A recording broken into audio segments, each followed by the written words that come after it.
ролик выпущенный, видимо, это, конечно, это российская пропаганда, где говорится слова, где президент первый Жахар Дудаев говорит, что украинцы, Россия еще схлестнется с Украиной, и когда взойдет украинское солнце, тогда все, мол, решится. Вот это его слова, я лично это знаю, я слышал эти слова сам, еще в бытность, когда Жахар был жив, так?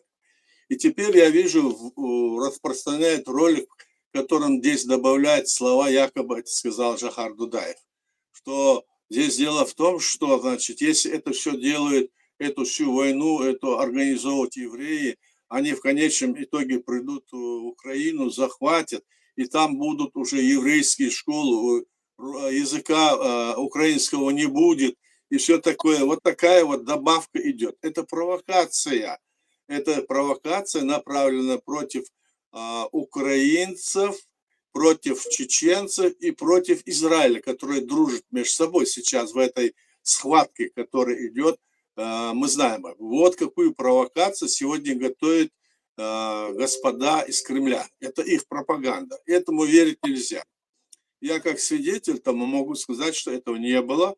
И я еще добавлю, что были, значит, тогда наши заявления о признании наших государств многим, скажем, государств, в том числе Кнессет. Тогда была информация о том, что Кнессет Израиля голосовал, и их голосования не хватило одного или двух голосов, чтобы сделать признание в пользу нашу. То есть там вопрос рассматривался серьезно в отношении нашего государства. Так что я хочу вот сообщить всем, что это провокация, которая сегодня вот так вот распространяется Кремлем, ей верить нельзя.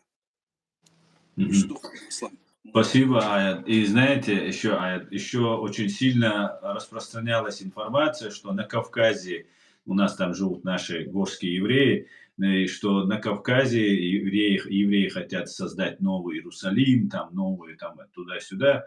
А в итоге в 1944 году, когда нас под видом депортации нам устроили геноцид, кроме евреев, все заняли дома, ну практически все, не будем за всех говорить, кроме евреев отдельно, которые не только не строили Израиль новый на нашей территории, хотя, ну как бы нет хозяев, то почему не строить? И если они планировали его строить. И когда мы возвращались, они единственные, кто нас там встречали с лезгинкой на платформе, на перроне и так далее. Поэтому это такая старая, излюбленная тактика пугать евреями. Все возвращается. Все да, они говорили, ты правильно говоришь, они говорили, тогда была пропаганда, что хотели чеченцы все выслать, там построить, значит, планировали, значит, на этой территории Израиль, значит, чтобы там построить, а не там, и что вот такая ситуация. Когда чеченцы вернулись, евреи, все, которые, вот, допустим, им отдали наши дома, они сохранили все, и все вернули тем хозяям, которые вернулись.